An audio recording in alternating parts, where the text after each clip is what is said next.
조갑제 TV 시청자 여러분, 지금 2018년 4월 27일 저녁 8시를 넘어가고 있는 시점입니다. 한 2시간 전에 발표된 문재인 대통령과 김정은 사이의 판문점 선언, 한반도의 평화와 번영, 통일을 위한 판문점 선언을 읽고 해설을 해 드리겠습니다.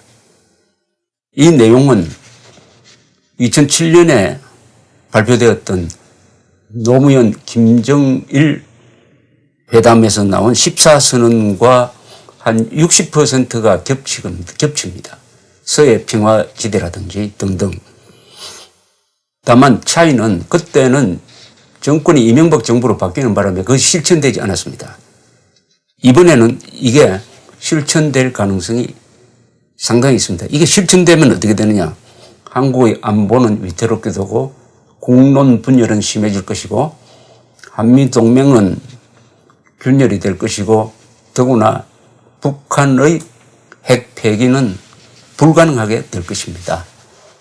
이 선언문을 읽어보면은 감정적 민족주의 또는 원초적 민족주의, 이것도 좋은 말이고 사실은 가짜 민족주의, 인종주의에 기반한 이른바 우리 민족끼리 이것을 앞세운 선동이라는 것을 잘 알 수가 있습니다. 이것은 전체가 어떤 국가가 할 수 있는 말을 넘어서서 일종의 운동권 선언문입니다. 그리고 상당 부분은 관념적이고 환상적이고 그리고 정확하지가 않습니다. 애매모호합니다.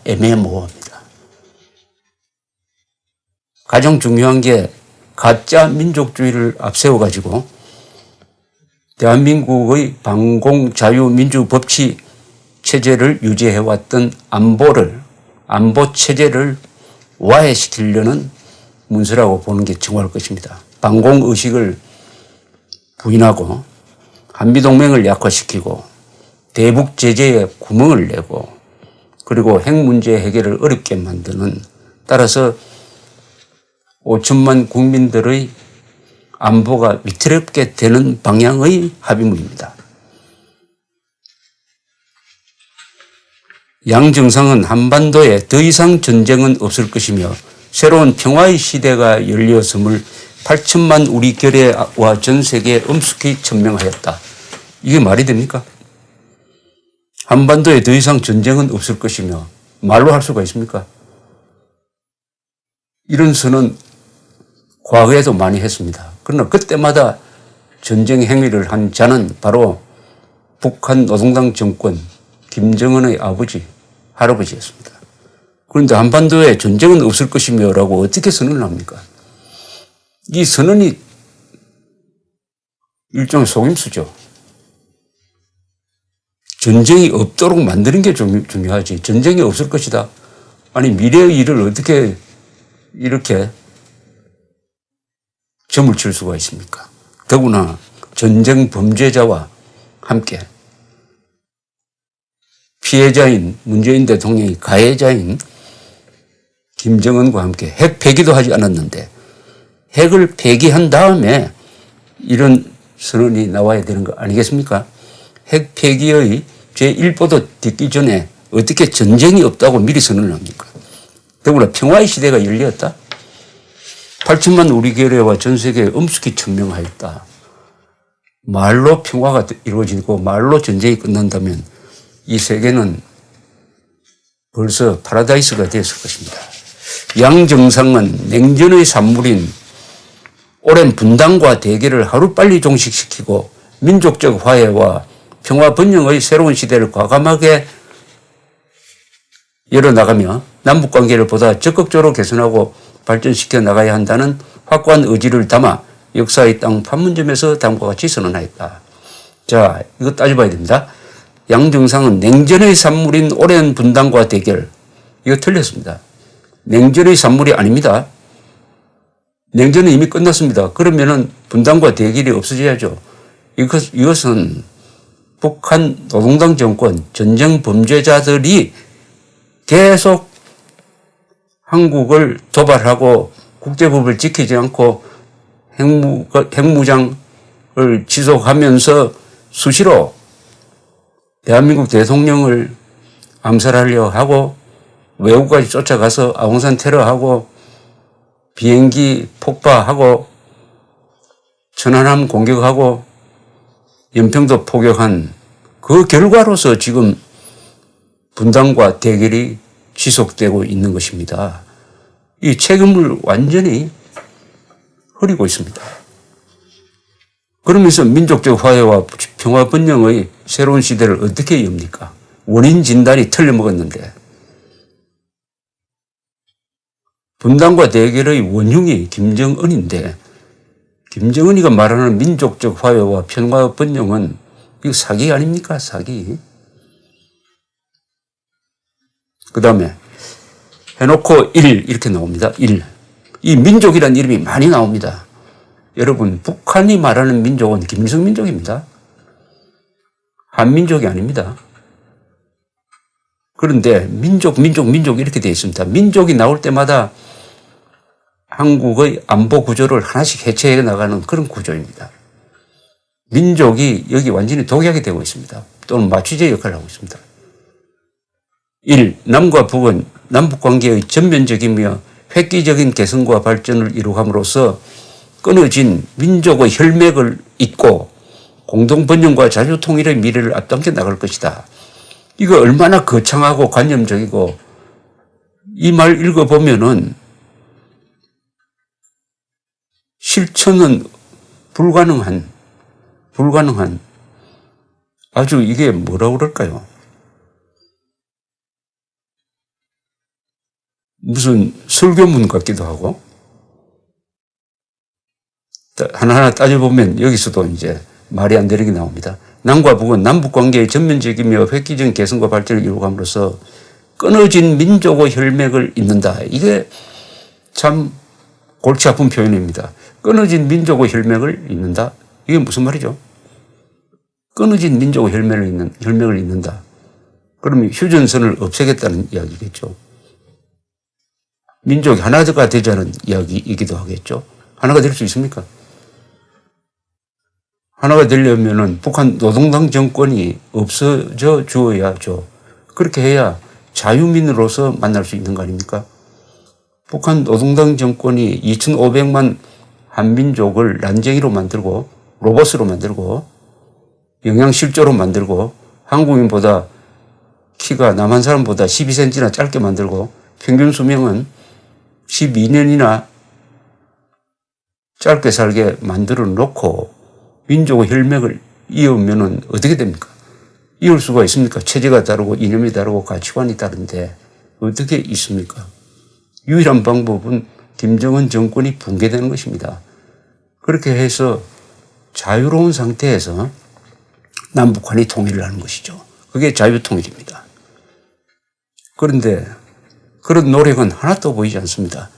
끊어진 민족의 혈맥을 잇는다는 거창한 명분을 내세워놓고 그 다음에 여러 가지 한국의 안보를 집중적으로 해치는 구체적인 행동 계획이 쭉 나옵니다. 남북관계를 개선하고 발전시키는 것은 온결의 한결같은 소망이며 더 이상 미룰 수 없는 시대의 절박한 요구이다. 여기서 온결의가 누굽니까? 김정은이 여기 우리 결의에 들어갈 수가 있습니까? 김일성, 김정일, 김정은은 민족 반역자입니다. 민족 도살자입니다. 이 세 사람이 죽인 사람의 숫자는 수백만을 헤아립니다. 거의 전부 다가 한민족을 그렇게 죽였습니다. 어떤 외국인보다도 더 많이 죽인 사람입니다. 그런데 결의를 이야기할 수 있고 민족을 이야기할 수가 있습니까? 가짜 민족주의를 앞세워가지고 한국인들을 들뜨게 만들어서 눈을 멀게 한 다음에 한국의 안보 구조를 하나씩 해체해 나가겠다는 합의입니다. 어떻게 문재인 대통령이 이런 합의문에 도장을 찍었느냐? 1. 남과 북은 우리 민족의 운명은 우리 스스로 결정한다는 민족 자주의 원칙을 확인하였으며 이미 채택된 남북선언들과 모든 합의들을 철저히 이행함으로써 관계 개선과 발전의 전환적 국면을 열어나가기로 했다. 이것도 좋은 말은 다 모아놨는데 다 북한이 깨어버린 약속을 또 한 번 이행하겠다고 거짓 약속한 것이죠. 민족의 운명을 우리 스스로 결정한다. 여기서 또 민족이 나왔습니다. 민족이 한 번 나올 때마다 한국인들은 판단력이 흐려집니다. 민족의 운명은 우리 스스로 결정한다. 말은 좋죠. 그런데 민족이 누구냐? 북한은 대한민국의 애국자를 민족으로 인정하지 않고 우리는 김정은 집단을 민족으로 인정할 수가 없습니다. 그러면은 민족이란 개념 규정을 더 정확하게 해야죠. 최소한 동족 학살범은 동족을 치는 전쟁 범죄자는 민족에서 제외해야죠. 그러지 않고 민족 하면은 우리 민족 반역자끼리 뭘 하겠다는 이야기를 그럴듯하게 하는 게 아니겠습니까? 민족 자주의 원칙을 확인하였으며 보통 북한에서 말하는 자주는 한미동맹 해체를 이야기를 합니다. 이미 채택된 남북선언들과 모든 합의들을 철저히 이행함으로써 관계 개선과 발전이 전환적 국면을 열어나가기로 했다. 남북관계는 남북 사이에서 이루어진 모든 합의는 다 북한이 깼습니다. 가장 좋은 1991년의 남북 기본 합의서도 북한이 깼어요.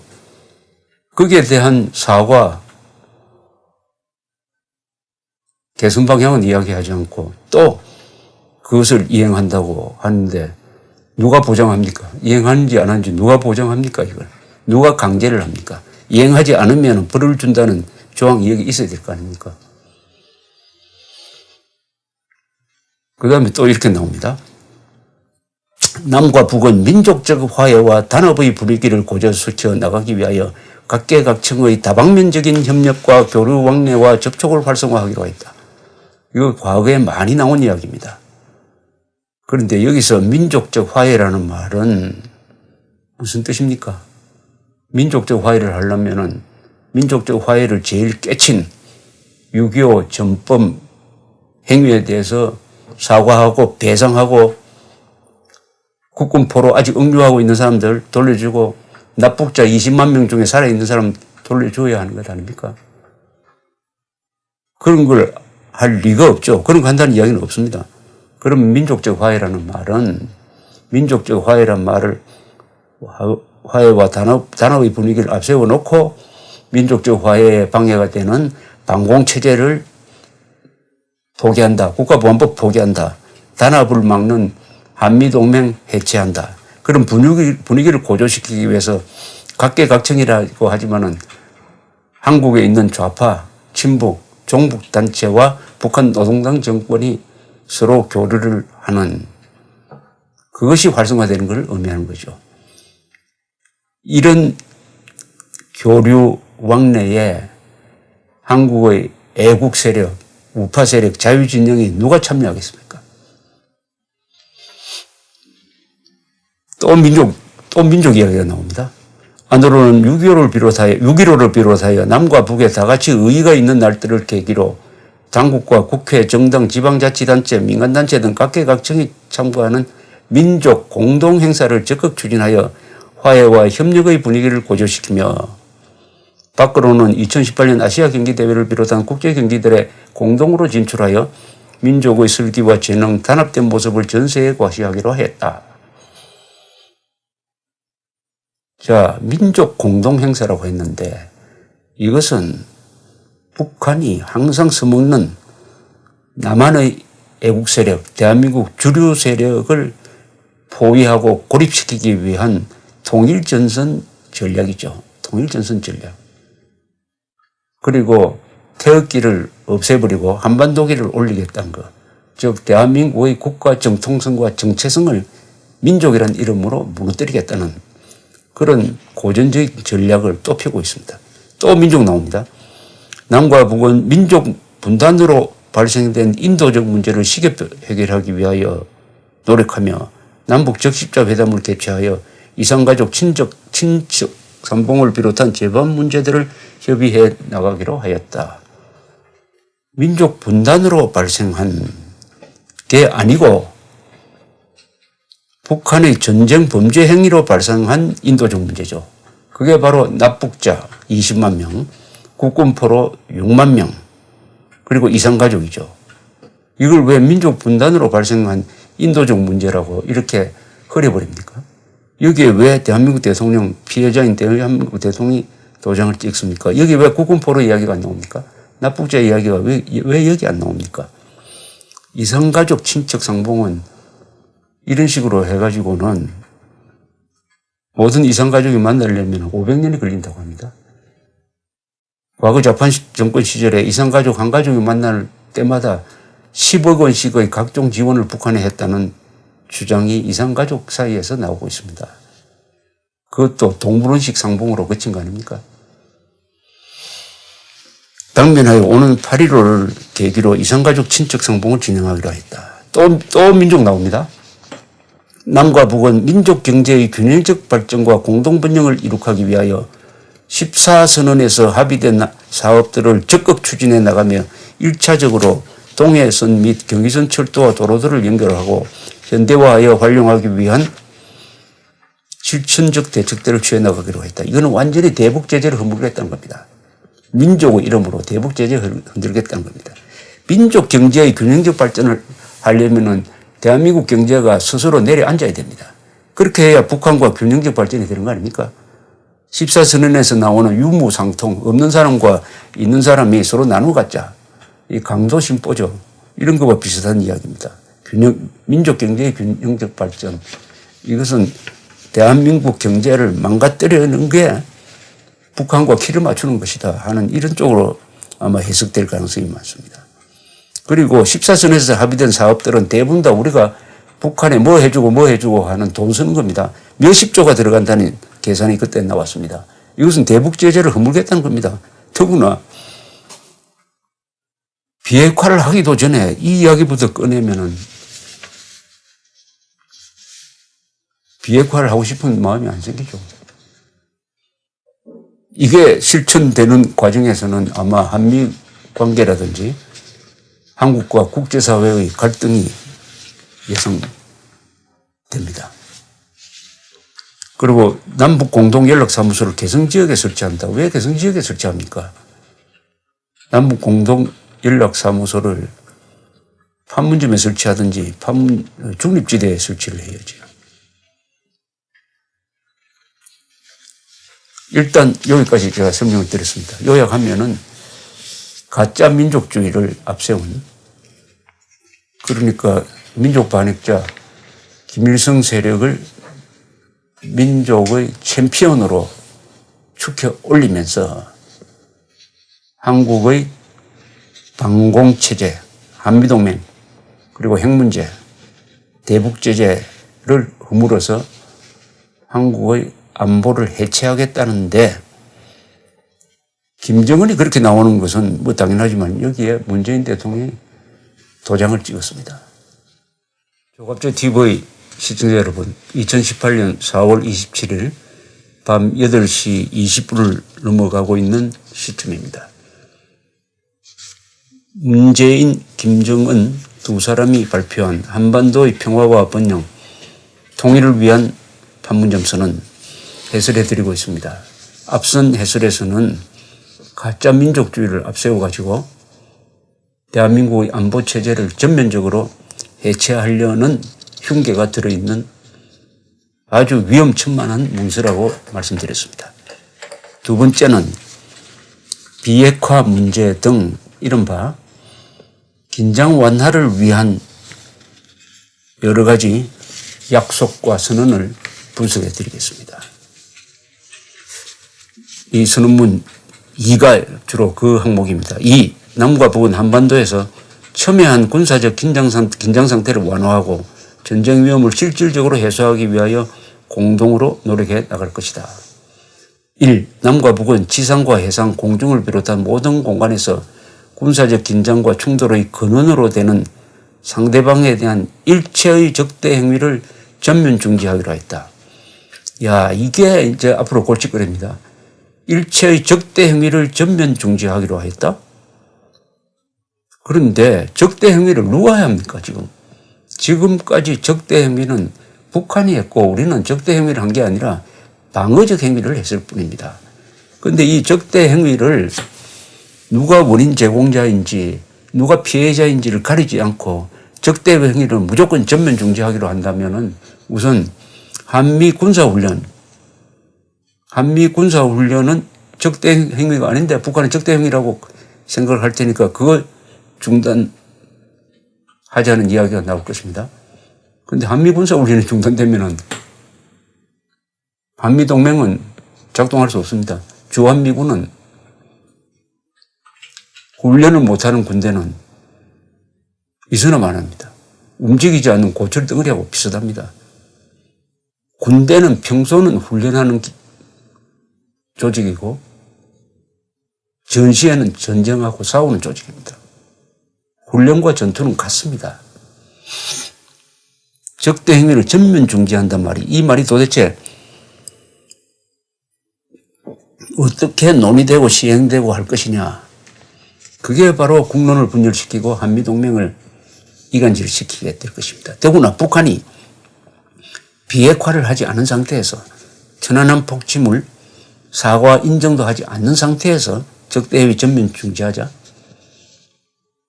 그러면은 강도가 계속 강도질을 하고 다니는데 그럼 강도와 형사가 서로 적대 행위를 전면 중지하자. 그러면 강도를 체포하지 말자는 이야기이든지 강도 행위를 그냥 막으려 들면 그것이 적대 행위다 해가지고 강도가 오히려 형사를 고발하는 그런 꼴을 만들지도 모릅니다. 당면하여 5월 1일부터 군사분계선 일대에서 확성기 방송과 전단 산포를 비롯한 모든 적대 행위들을 중지하고 그 수단을 철폐하며 앞으로 비무장지대를 실질적인 평화지대로 만들어 나가기로 하였다. 비무장지대에서 도발은 북한이 도맡아서 했는데 거기에 대한 대응 수단, 확성기 방송은 이것은 완전히 민족 확성기 방송 중단이야말로 민족 반역 행위입니다. 북한 주민들한테 진실을 전해줘야 될 거 아닙니까? 북한 주민들도 세상이 어떻게 돌아가는지 알 권리가 있지 않습니까? 대북 확성기 방송이 바로 진실을 전하고 자유를 전하는 것인데 그것을 가장 두려워하는 김정은을 위해서 자유를 누리는 문재인 대통령이 대북 확성기 방송을 중단시킨다? 전단 살포를 못하게 한다 하는 것은 이것은 독재자에 대한 굴종이고 독재를 강화시켜주는 민족 반역 행위입니다. 실질적인 평화지대로 만든다. 글쎄요. 실질적인 평화지대로 만든다. 실질적인 평화지대로 만들려면은 비무장지대를 실질적인 평화지대로 만들려면은 어떻게 해야 됩니까? 지금이 실질적인 평화지대입니다. 왜 그러냐? 북한이 적대 행위를 하면 우리가 응징할 수 있는 수단이 있으니까요. 겁이 나서 도발을 못합니다. 그래서 평화지대가 형성이 되었습니다. 그런데 적대 행위를 서로 안 한다고 하면은 강도가 개과천선해가 자수를 합니까? 불가능하죠. 평화지대로 만들려면은 강력한 억지력을 유지해야 됩니다. 강력한 억지력을 폐지하면은 평화지대가 분쟁지대로 가는 거죠. 이거 분쟁지대로 만들겠다는 겁니다. 비무장지대를 실질적인 평화지대로 만드는 게 아니라 비무장지대를 항구적인 분쟁지역으로 만들 가능성이 훨씬 높습니다. 이 남과 북은 서해 북방 한계선 일대를 평화수역으로 만들어 우발적인 군사적 충돌을 방지하고 안전한 어로 활동을 보장하기 위하여 실제적인 대책을 세워나가기로 하였다. 이것은 14선언에서 가장 쟁점이 됐던 겁니다. 14선언에서 나오는 평화수역이 어디냐? 그때 남북한 국방장관 회담을 해보니까 북한은 지금 NLL 밑에다가 평화수역을 만들려고 했어요. 이런 날강도 같은 짓을 해가지고 그나마 가운데 양쪽이 같은 등면적으로 하자 이렇게 논의를 하다가 중단되어 버렸습니다. 그런 지금 NLL은 선입니다. 그 위에다가 NLL을 없애버리고 평화수역이라고 그래가지고 면을 만들어 놓으면은 지키기가 매우 힘듭니다. 그 평화수역 안에서 남북한 배가 뒤엉키고 하면은 분쟁 가능성이 훨씬 높아집니다. 바로 북한은 그것을 노리는 것이죠. 더구나 수도권을 방어하는 대한민국의 옆구리입니다. 측면입니다. 이것을 철통같이 지켜야 되는데 이쪽에 분쟁 지역을 만들어 놓으면 어떻게 됩니까? NLL이 사실상 무력화되는 것이죠. 휴전선과 NLL이 동시에 분쟁 지역화될 가능성이 상당히 많습니다. 서해에서 그동안에 얼마나 많은 충돌이 있었습니까? 그게 다 NLL 선을 지키는 과정에서 일어났는데 면으로 만들어 놓으면은 복잡해지고 충돌 가능성은 아마 제곱, 세제곱으로 늘어나게 될 것입니다. 3. 남과 북은 상호 협력과 교류, 왕래와 접촉이 활성화되는 데 따른 여러 가지 군사적 보장 대책을 취하기로 하였다. 국방부 장관 회담을 자주 비롯한 군사당국자 회담을 자주 개최한다. 3. 남과 북은 한반도의 항구적이며 공간 평화체제 구축을 위하여 적극 협력해 나갈 것이다. 한반도에서 비정상적인 현재의 정전 상태를 종식시키고 확고한 평화체제를 수립하는 것은 더 이상 미룰 수 없는 역사적 과제이다. 그렇다면 핵을 포기를 해야 되죠. 핵 포기하기 전에 이런 이야기를 하면은 앞뒤가 안 맞죠. 북한이 핵을 포기한 그 과정을 보고 그 다음에 정전상태 종식 평화체제적 수립이 가능하게 될 것입니다. 1. 남과 북은 그 어떤 형태의 무력도 사용하지 않을 때에 대한 불가침 합의를 재확인하고 엄격히 준수해 나가기로 했다. 불가침 합의 과거에 기본 합의서에 다 되어 있습니다. 그걸 다 깬 것이 북한입니다. 그런데 깬 데 대한 사과나 재발 방지 대책이 없으면서 어떻게 앞으로 그것이 유지된다고 이 종이 조각 하나로 설명이 됩니까?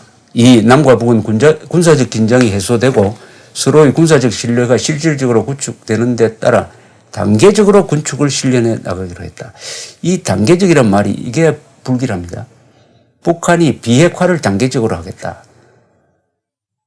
북한이 군축을 단계적으로 하겠다. 이 단계적이란 말에 핵 문제까지 포함되어 있다고 하면 이건 함정입니다. 미국은 단계적 비핵화 안 하겠다고 합니다. 그런데 김정은, 시진핑은 단계적으로 비핵화를 하겠다고 합니다. 그 비핵화란 말을 군축이란 말로 바꿔놓은 것 같기도 해요. 그러니까 단계적 군축, 이것은 단계적 비핵화. 그것은 요만큼 비핵화하니까 제재 풀어달라 하는 이런 식입니다. 이것은 트럼프 대통령이 안 하겠다고 합니다.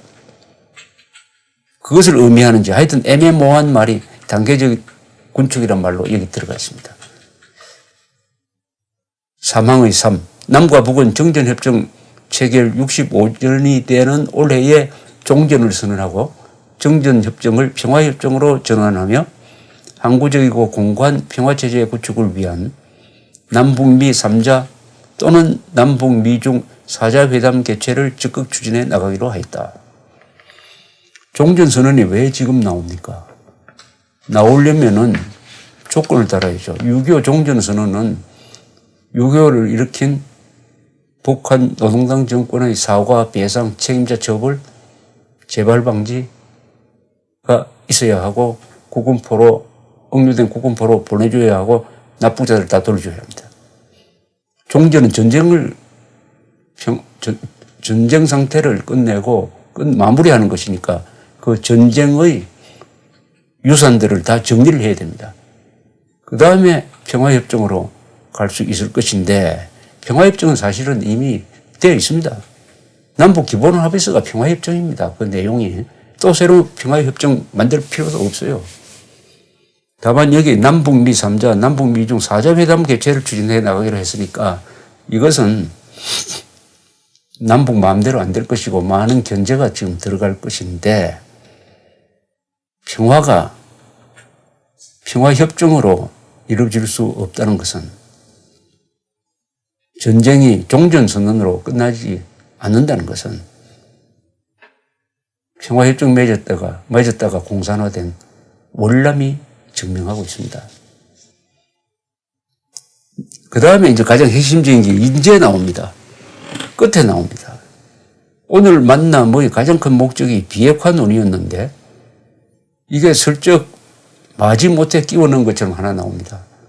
남과 북은 완전한 비핵화를 통해 핵 없는 한반도를 실현한다는 공동의 목표를 확인하였다. 여기에 북한 비핵화가 어디 있습니까?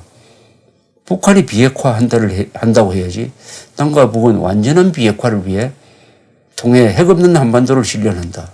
핵 없는 한반도, 이거 완전히 조선반도의 비핵지대화를 의미합니다. 핵 없는 한반도를 실현한다면은 북한은 어떤 식으로 주장하느냐? 주한미군 철수해야 된다. 한국에 대한 핵우산 제공 철폐해야 된다. 핵을 운반할 수 있는 항공모함 잠수함 얼씬도 해서는 안 된다. 이걸 주장하는 겁니다. 핵 없는 한반도. 북한의 비핵화를 실현한다 해야지. 왜 핵 없는 한반도가 나옵니까? 완전한 비핵화는 핵 없는 한반도를 수식하는 거니까 완전한 조선반도의 비핵지대화, 즉 한미동맹의 완전한 종결, 핵우산의 완전한 폐기를 의미하는 겁니다. 북한 비핵화 선언은 없습니다. 완전한 비핵화의 해석을 가지고 지금 앞으로 계속 시비를 붙일 겁니다. 완전한 비핵화. 미국은 완전한 북한의 비핵화라고 생각할 거고 북한은 완전한 미국의 비핵화, 조선반도의 비핵화다 이렇게 나올 것입니다. 또 골칫거리 하나가 여기 들어가 있습니다. 남과 북은 북측이 취하고 있는 주동적인 조치들이 한반도 비핵화를 위해 대단히 의의 있고 중대한 조치라는 데 인식을 같이 하고 앞으로 각기 자기의 책임과 역할을 다하기로 했다. 이것은 문재인 대통령이 김정은한테 속아 넘어갔든지 아니면 자진해서 넘어갔든지 김정은의 핵 전략에 동조하고 있다는 이야기입니다. 왜냐? 북측이 취하고 있는 주동적인 조치가 뭡니까? 그게 지난주에 발표된 북한 노동당의 전원회의 결정 아닙니까? 그 결정을 보면은 주동적인 조치가 이겁니다. 이제는 우리는 핵무력을 완성했다. 앞으로는 책임 있는 핵 보유국으로서 세계 평화를 위해 노력하겠다. 이거예요. 이것을 상당히 높게 평가한다고 했습니다. 그렇다면 이것은 문재인 정부는 북한을 핵 보유국으로 인정하겠다는 이야기하고 똑같습니다. 어떻게 이런 합의가 나왔는데 이걸 비핵화라고 부를 수 있는지, 북한이 비핵화라고 부를 수 있는 대목은 하나도 없습니다. 저 뒤에 이렇게 나오거든요. 남과 북은 한반도의 비핵화를 위한 국제사회의 지지와 협력을 위해 적극 노력하기로 했다. 한반도 비핵화입니다. 남과 북은 북한의 비핵화를 이렇게 써야죠. 한반도 비핵화. 지금 한국에 남한에 무슨 핵무기가 있습니까? 그러나 북한은 있다는 거예요. 그게 바로 미국이 제공하는 핵우산, 주한미군, 사드까지 포함될 겁니다. 이 문장은 주한미군 철수, 핵우산 철거에 합의했다. 이렇게 해석하는 것이 더 정확할 것입니다. 한미동맹 와해를 합의했다. 그 다음에는 뭐 별 의미 없는 겁니다. 양 정상은 정기적인 회담과 직통전화를 통하여 민족의 중대성을 수시로 진지하게 논의하고 신뢰를 굳건히 하며 남북관계의 지속적인 발전과 한반도의 평화와 번영 통일을 위한 좋은 흐름을 더욱 확대해 나가기 위해 함께 노력하기로 했다. 좋은 말은 다 들어있습니다. 그러나 실천 방안이 없어요. 더구나 실천 안 할 때 응징하는 이야기가 여기 없습니다. 응징할 수 있는 수단이 없습니다.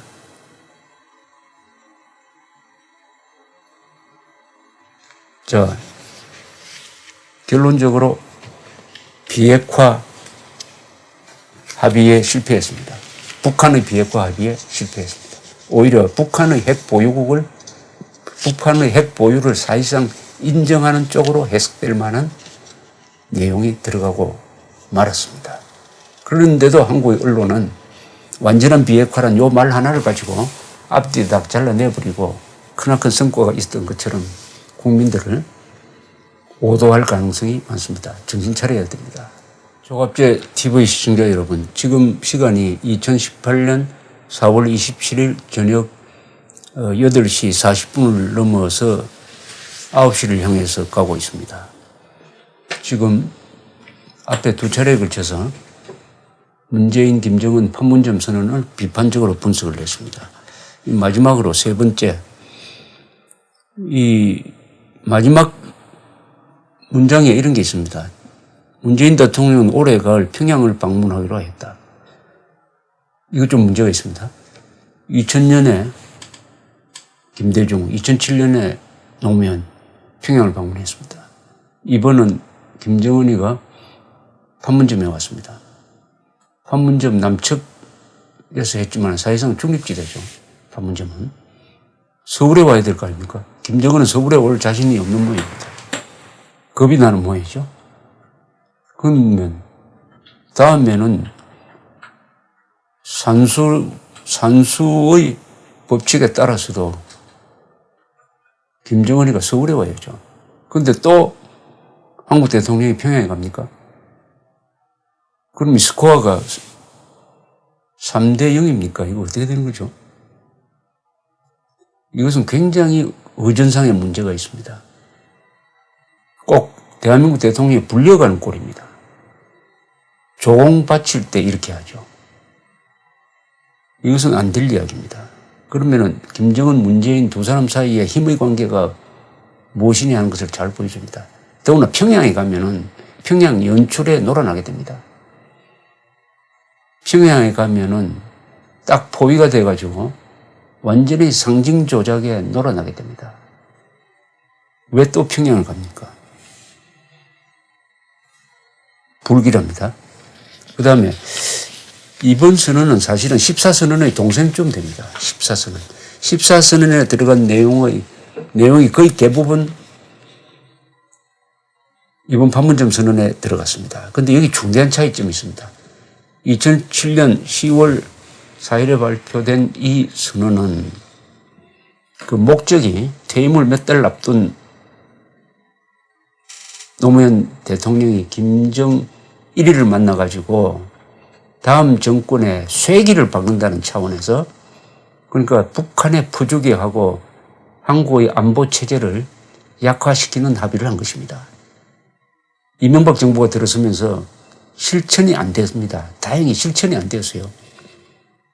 그런데 그걸 실천했으면 아마 한국 안보 체제는 10년 전에 일찌감치 와야 됐을 것입니다.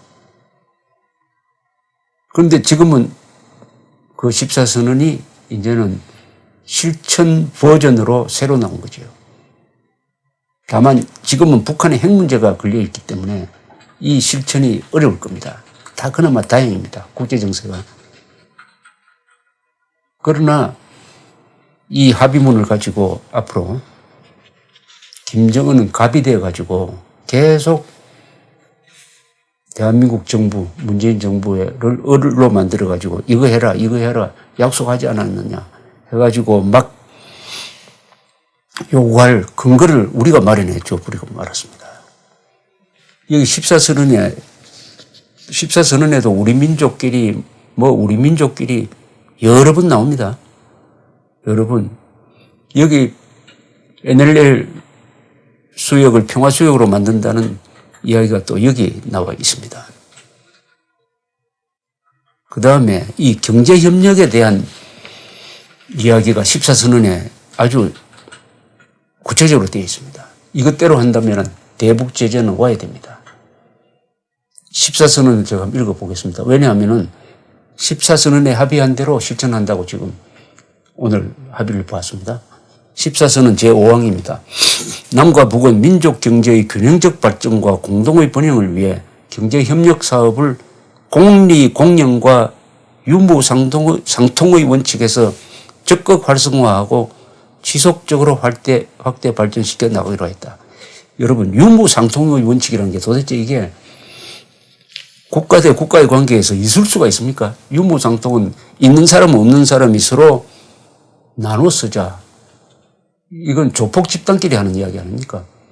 유무상통이 어떻게, 그러니까 없는 북한과 있는 대한민국이 서로 나누자, 즉 대북 포주기를 하자는 이야기 아닙니까? 유무상통. 그 뒤에 나오는 게 과연 유무상통이 맞아요.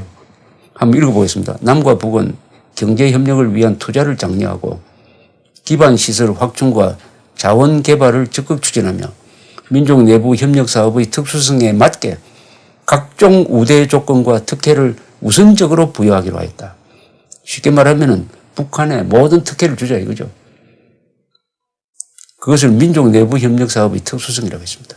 남과 북은 해주 지역과 주변 해역을 포괄하는 서해 평화 협력 특별지대를 설치하고 공동 의료구역과 평화 수역 설정, 경제 특구 건설과 해주항 활용, 민간 선박의 해주 직항로 통과, 이래 되면 NLL 구멍납니다. 한강 하구 공동 이용 등을 적극 추진해 나가기로 했다. 남과 북은 개성공업지구 1단계 건설을 빠른 시일 안에 완공하고 2단계 개발에 착수하며 문산 봉동간 철도 화물 수송을 시작하고 통행통신 통관 문제를 비롯한 제반 제도적 보장 조치들을 조속히 완비해 나가기로 했다. 남과 북은 개성 신의주 철도와 개성 평양 고속도로를 공동으로 이용하기 위해 개보수 문제를 협의 추진해 가기로 하였다. 남과 북은 안병과 남포에 조선협력단지를 건설하며 농업, 보건, 의료, 환경보호 등 여러 분야에서의 협력사업을 진행해 나가기로 하였다. 남과 북은 남북경제협력사업의 원활한 추진을 위해 현재의 남북경제협력추진위원회를 부총리급 남북경제협력공동위원회로 격상하기로 했다. 완전히 백화점식으로 늘어놓았는데 전부가 대한민국이 북한에 해주는 겁니다. 우리한테 돌아오는 거 없고 북한에 해주기 위해서 북한에 돈을 주든지 북한 사람을 고용하든지 하는 과정에서 대북 제재가 와야 되고 북한의 현금 수입을 많이 거두게 될 것입니다. 이런 약속을 한 겁니다. 이런 약속을 했습니다. 그리고 14선언에도 핵 문제가 적혀 있었어요. 핵 문제 합의가 적혀 있었습니다. 한번 읽어보겠습니다. 북은 한반도 핵 문제 해결을 위해 6자 회담, 9.19 공동성명과 2.13 합의가 순조롭게 이행되도록 공동으로 노력하기로 하였다. 남과 북은 한반도 핵 문제 해결을 위해 6자 회담, 9.19 공동성명, 2.13 합의가 순조롭게 이행되도록 공동으로 노력하기로 했다. 이게 오히려 오늘 발표된 것보다 북한의 비핵화를 더 확실히 하고 있습니다.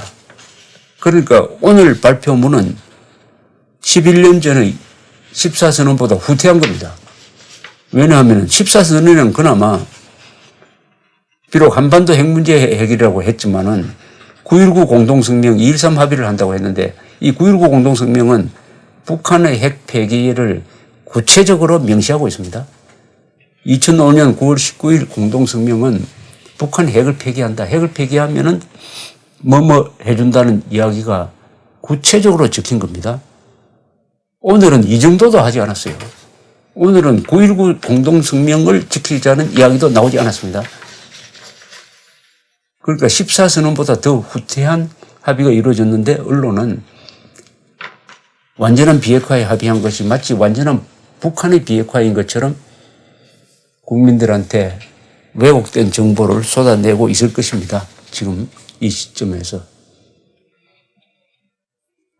이 14선언은 다행히 정권 교체로 해서 실천이 되지 않았다. 잃어버린 10년이란 말을 썼어요. 잃어버린 11년인가? 10년이란 말을 썼습니다. 김정은이가. 그 말인 것 같습니다.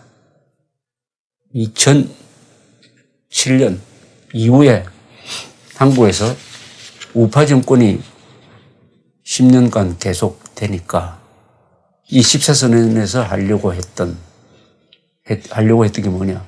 대북 포주기, 대한민국의 안보 체제 와해, 그것을 하지 못했다. 그래서 잃어버린 10년이다. 잃어버린 세월이다. 이렇게 아쉬움을 토로한 게 아닌가 그렇게 생각합니다. 이 14선언을 이어받은 판문점 선언이 현실화된다면은 대한민국은 국론이 분열되고 아마 거의 내전적 상황으로 빠져들 가능성이 있습니다. 다만 미국의 트럼프 대통령이 오늘 발표된 이것을 어떻게 해석하고 어떻게 대응하느냐가 하나의 변수입니다. 트럼프 대통령이 바라는 게 이런 상황은 아니겠죠. 트럼프 대통령이 북한의 핵 보유국화를 바라는 것은 아닐 것입니다. 트럼프 대통령이 조선반도의 비핵화의 취지에 따라서 핵우산 제공을 포기하고 주한미군 철수하고 한미동맹을 해체하는 것을 바라지는 않을 것입니다. 트럼프 대통령에게 상당한 책임도 있고 많은 것이 달려 있습니다.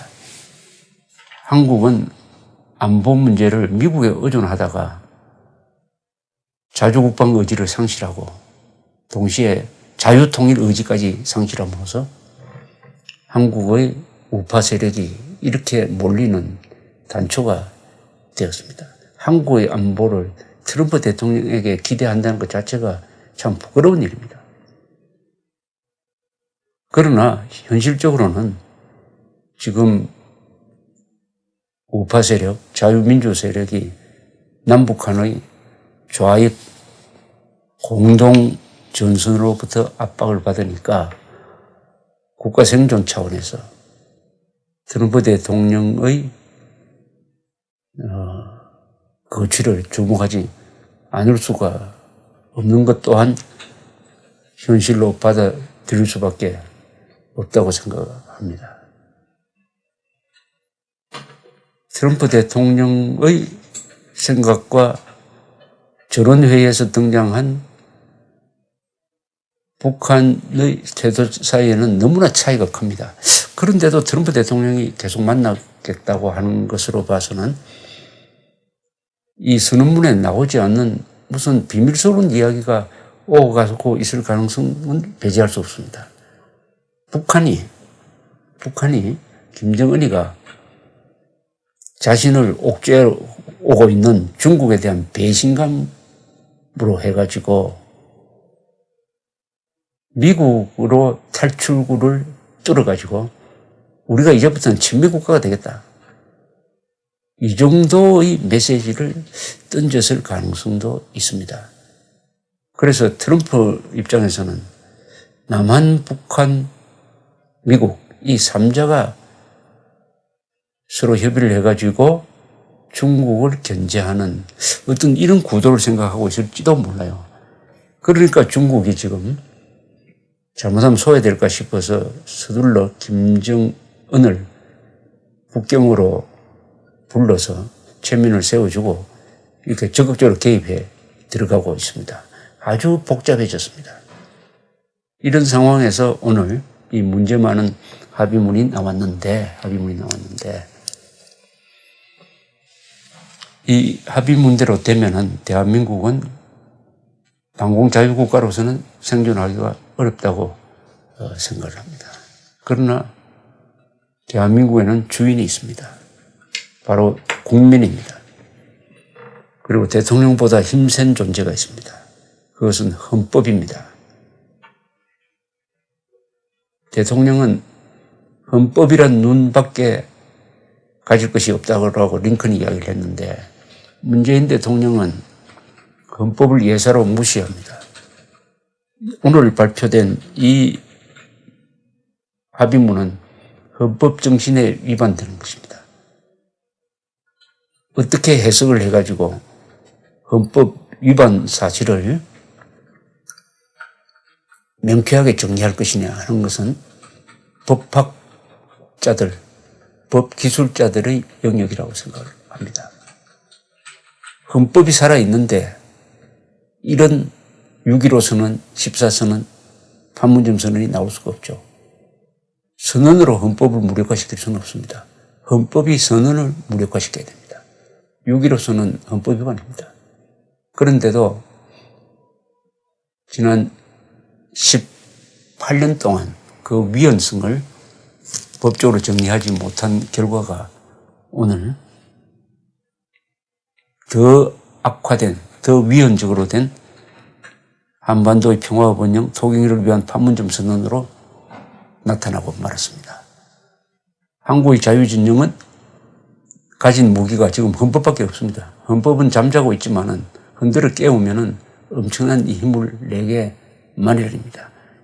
1215년의 마그나 카르타가 수시로 짓밟히고 했지만 결국 그 마그나 카르타가 살아가지고 영국의 민주주의를 만들어내고 그 마그나 카르타의 힘으로 독재자가 물러나고 왕의 목이 달아나는 그런 혁명을 가능하게, 청교도 혁명을 가능하게 하는 힘이 마그나 카르타의 뜻이 한국의 헌법이 지금 살아있습니다.